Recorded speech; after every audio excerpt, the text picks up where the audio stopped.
আসসালামু আলাইকুম এভরিওয়ান। আজকে আমাদের গন্তব্য কেরানীগঞ্জের রাজাবাড়ি গার্ডেন পার্ক, কারণ ডিআরডিওর ষষ্ঠ প্রতিষ্ঠা বার্ষিকীর পিকনিক। আমরা গিয়েছিলাম পুরো পরিবার নিয়ে। সঙ্গে ছিল 2টা স্পেশাল কেক গিফট করবে বলে বাচ্চাদের বাবা বাচ্চাদের থেকে বেশি এক্সাইটেড ছিল।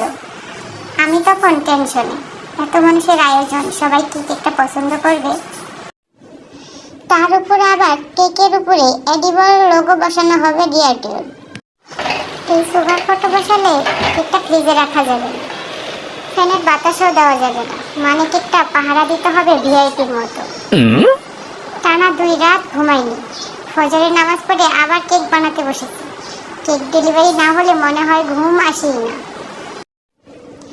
গাড়িতে কেক রাখা হয়েছে এসি ফুল স্পিডে, যেন গরমে নষ্ট না হয়। কিন্তু হায়রে, বাচ্চারা ঠান্ডায় কাঁপতে কাঁপতে বলছিল, মা আমরা তো আইসক্রিম হয়ে যাচ্ছি।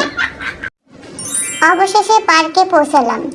সবাই হাগি ভাঙ্গা খেলছে, সুইমিং করছে, হুইসেল করছে, আর আমার বাচ্চার বাবা ওইদিকে কেক পাহারা দিচ্ছে গাড়িতে, পুরো এক কেক গার্ডিয়ান।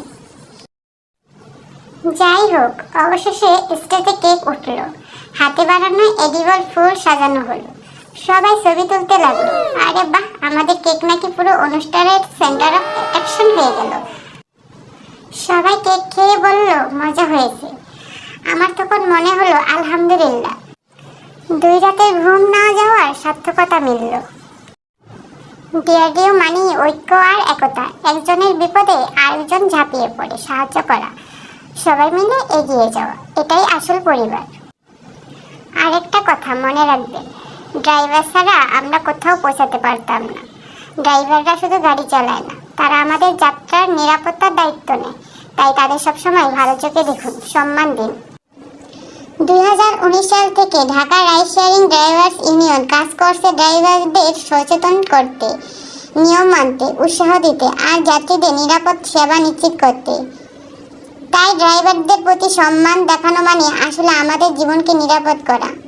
ধন্যবাদ ডিআরডিওর পরিবারকে আমাদের একসাথে করার জন্য।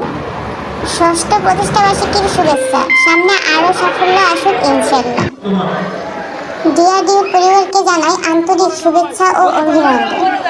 6 বছরের এই পথ চলা হোক আরও সফল, আরও সমৃদ্ধি। ডিআরডিও সবসময় ঐক্য, ভালোবাসা আর একে অপরের পাশে দাঁড়ানোর প্রতীক হয়ে থাকুক। সামনে আরও অনেক বছর ধরে ডিআরডিও এগিয়ে যাক নতুন স্বপ্ন আর সাফল্যের পথে।